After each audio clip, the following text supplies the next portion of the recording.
বন্ধুর বন ভ্রমণ নিয়ে ছোট্ট একটি গল্প। রহিমা ও করিম দুই ঘনিষ্ঠ বন্ধু ছিল।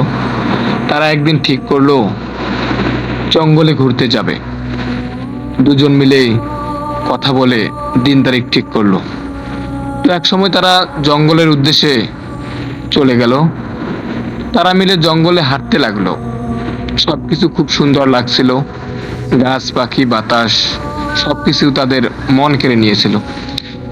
হঠাৎ তারা দেখে সামনে একটি ভয়ঙ্কর ভালুক আসছে। দুজনেই ভয় পেয়ে যায়। করিম ছিল ভালো দৌড়বিদ। সে এক মুহূর্ত না ভেবে গাছ বেয়ে উঠে যায়। রহিমা গাছে উঠতে পারতো না। সে কি করবে বুঝে উঠতে না পেরে মাটিতে লুটিয়ে পড়ে, শ্বাস বন্ধ করে মরা সেজে থাকে।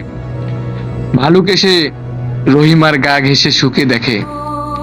তবে শুনে রাখো, ভালুক সাধারণত মৃত প্রাণী খায় না। সে কিছুক্ষণ দেখে চলে যায়।